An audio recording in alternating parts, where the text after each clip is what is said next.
The Bible provides a template for localized government with elected judges ruling over groups of thousands, hundreds, fifties, and tens. Israel was decentralized into 12 tribes, and each city had their own elders who were responsible for making judicial pronouncements. This was God's preference even during the time of the kings. Proverbs 11, verse 14 says that safety is found in the multitude of counselors, never in one man or an isolated group of elites. Big government is overwhelmingly condemned in Scripture. God judged the citizens of Babel for isolating themselves into one body politic, and he scattered them in order to restrict their corruption.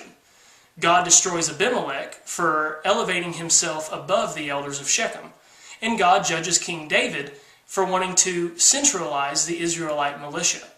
There is strength in numbers, and since men like to abuse the authority God gives them, decentralization is a safeguard against tyranny.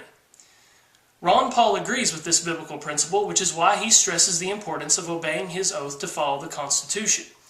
America has federal, state, city, and county levels of government.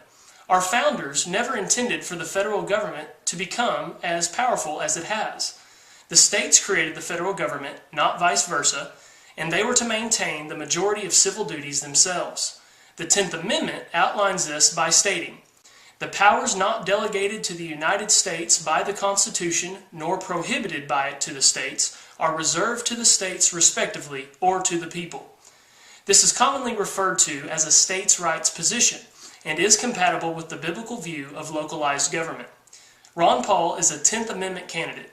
He will never intrude upon a state's decision regarding issues that are not delegated to the federal government. Christians should listen to the wisdom of the 10th Amendment, because whenever the federal government starts dictating policy to the entire country, they usually legislate immoral laws, such as Roe v. Wade or Obamacare.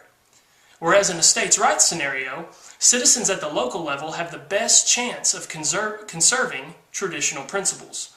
Paul's We the People Act would ensure this very thing. He introduces this bill year after year, but has never received more than 6 co-sponsors.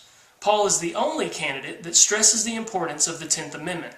Others rarely even mention it, and if they do, all they have is rhetoric. Paul has a consistent voting record to prove his commitment to decentralized, limited government.